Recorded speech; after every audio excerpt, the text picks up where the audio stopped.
तो आज हमारा लेक्चर नंबर 20 है हीट एंड थर्मोडायनेमिक्स का। तो आज हम डिस्कस करने जा रहे हैं work done on an ideal gas at constant pressure. इससे पहले प्रीवियस लेक्चर में लेक्चर नंबर 19 में हमने डिस्कस किया था work done on an ideal gas, और लेक्चर नंबर 18 में हमने डिस्कस किया था work done by N ideal gas. तो जब हमारे पास उनके जब फाइनल रिजल्ट्स हासिल हुए थे तो हमारे पास ये बात साबित हुई कि जब कोई सिस्टम वर्क करता है, जब कोई सिस्टम वर्क करता है तब जो होता है हमारे पास वर्क डन वो पॉजिटिव होता है, और जब सिस्टम के ऊपर वर्क डन करवाया जाता है तो क्या होता है, वर्क डन नेगेटिव होता है। तो आज शुरू करने से पहले आपको एक टर्म का पता होना चाहिए, सब इसका आइसोबैरिक प्रोसेस। तो आइसोबैरिक प्रोसेस क्या होता है? The process in which the pressure remains constant is called isobaric process. ऐसा प्रोसेस, ऐसा अमल जिसमें हमारे पास प्रेशर क्या हो, कांस्टेंट हो, उसको हम क्या कहते हैं? Isobaric process. अब हम आते हैं अपने मेन टॉपिक की तरफ। तो हम लेट्स सपोज कर लेते हैं कि हमारे पास एक ये कंटेनर है, सिलेंडर है, और इसके ऊपर इसके अंदर एक मूवेबल पिस्टन है, इसके अंदर एक गैस एनक्लोज्ड है,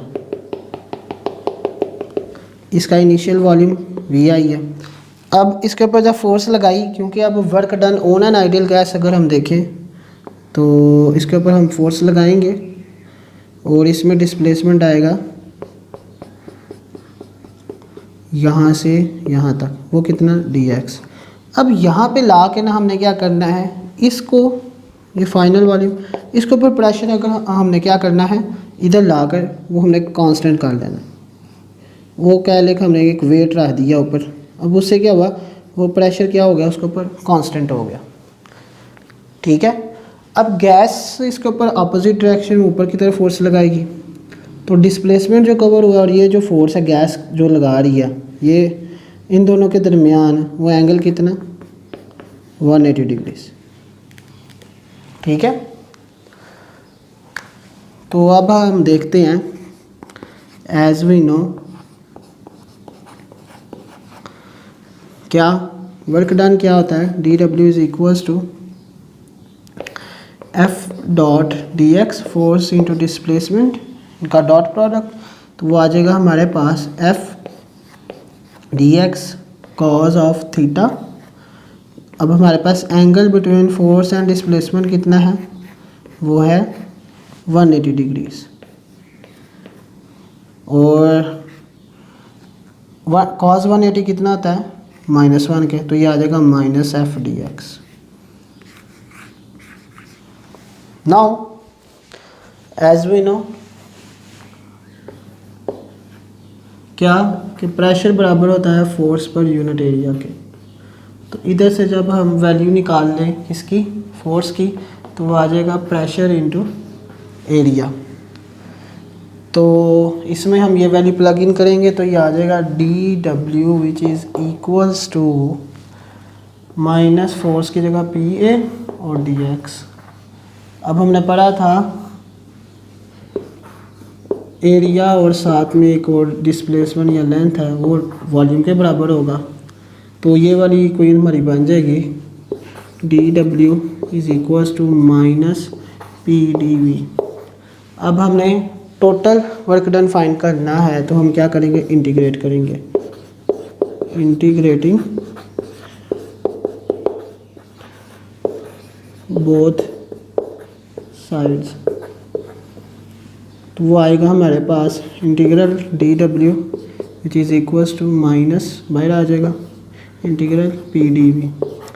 अब इसमें हमारे पास लिमिट्स हैं इनिशियल वॉल्यूम से लेकर फाइनल वॉल्यूम तक, तो ये आ जाएगा VI और ये VF। अब क्या करना है, ये आ जाएगा हमारे पास W, और प्रेजेंट कंडीशन में हमारा प्रेशर कांस्टेंट है। ठीक है, तो ये बाहर आ जाएगा, यानी -P बाहर आ जाएगा, इंटीग्रल VI VF।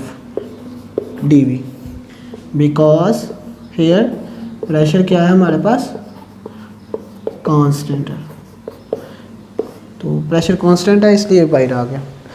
अब इसकी इंटीग्रेशन करेंगे अगर हम, तो आ जाएगा हमारे पास P और इंटू आ जाएगा V और लिमिट्स VI VF। अब हम इसमें लिमिट्स जब अप्लाई करेंगे तो माइनस P आ जाएगा VF upper limit minus lower limit. तो ये आ गया work done on an ideal gas at constant pressure.